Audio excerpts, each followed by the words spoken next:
Hi, today I'm going to do a quick video on XERO and we're going to just have a quick look at repeating invoices.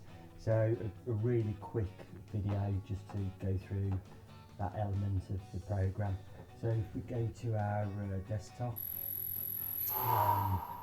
right, we can see here, this is our dashboard. If you remember from hopefully other videos that we've got in business, this is our sales overview, so we can go into our sales overview here, and then this is where you can see all your invoices, so you can click on there, that's where all your invoices live. So here we've got a repeating invoices list, so those are the ones that have been set up in the program as it stands at the moment. To add a new repeating invoice, so these are useful if you've got somebody who's perhaps on a direct debit or a standing order and it's the same amount every month for the same service, so you know, perfect for those sort of customers. I mean, sometimes people use this even if the amounts are slightly different every month, because you can set a repeating invoice up to trigger but save as draft, so you can then go in and just slightly amend it if the services change. But again, it's a massive time saver, so you know, it's quite flexible. So so we've gone, just recap, so business sales overview, repeating invoices, and then we can add a new repeating invoice. So if we click in here, so we've got the options here, months or weeks, and it could be, you know, obviously if it's a quarterly one, you'd be saying a quarterly invoice that you need to raise every 3 months. So let's do a monthly invoice. Today's date, due on the 28th. We've got a few options of, you know, of the following month, of the following month, after the invoice date, after the end of the invoice month, or of the current month. So if we say, right, we're going to raise an invoice on the 8th of May, 28th is the due date of the current month.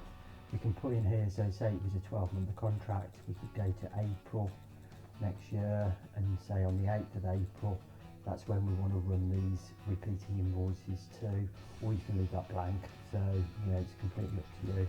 So let's add a customer invoice in, so we'll do it to Chris Test. We can add a reference in there, we can pick our branding, so we can have different branding themes on 10. So we've done a video on that, so have a look on our subscribe channel, Brotherton-accountscom. Down here, this is the template obviously for setting up what you want to do, so you can actually manually enter the information if you want to. You can add lines, you know, so you can do a manual invoice. What we always recommend, as you know, is we can add in products, add items, which effectively pre-populate the row for us. So say for instance, one of the services we've added in here just as a test is VAT work. So if you click on VAT work, that automatically pre-populates it with so much per hour. So we could say we're going to do 5 hours a week for a particular customer, a month rather, of VAT work, £15 an hour.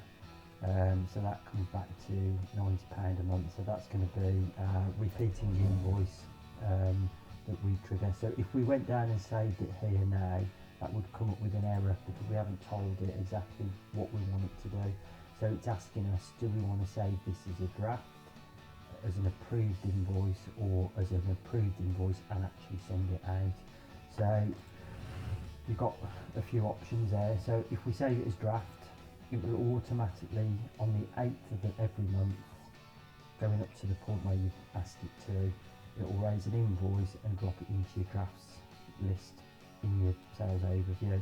If we, which I'll show you shortly, if you go to approve it, it will automatically trigger it on the 8th of the month. It will trigger it as an invoice and it will approve it for you.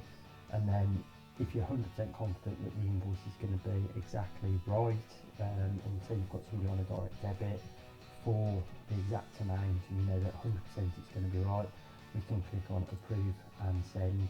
So that will effectively, on the 8th of May, it will trigger the invoice, raise it, drop it into your invoice list, approve it, and it will send it out to your customer. So if we click on that one as the option and we save that, and it's saying what repeating invoice template do you want to use. So you can set up numerous ones, which again we've done another video on that, which is showing you how to set up different email templates. So very quick, and so you can custom your invoices to particular customers.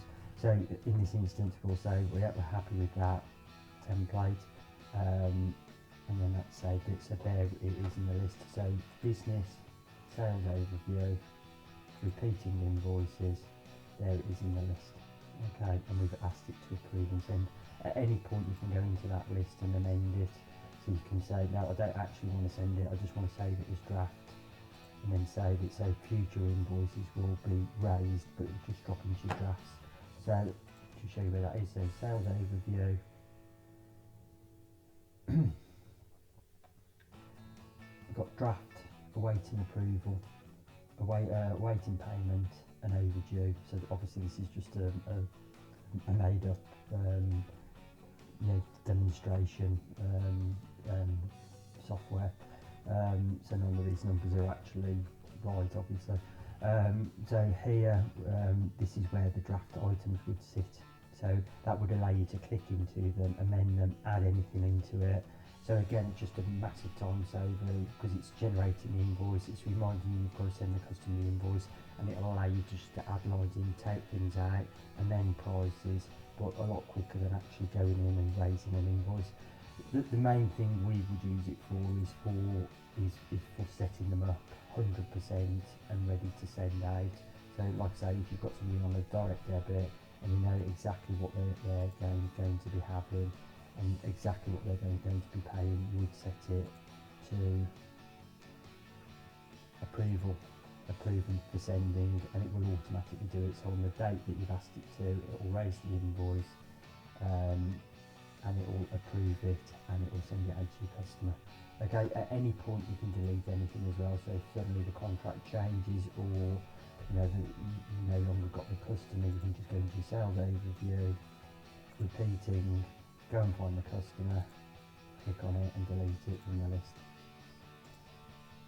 So that gets them out of your list. Okay, so hopefully that's explained how to trigger repeating invoices on the XERO, and hopefully that was useful. We've got the YouTube channel, so feel free to subscribe to it, and if you like the video, give us a thumbs up, it would be appreciated. So okay, thanks very much, and see you soon. Okay, thanks, bye.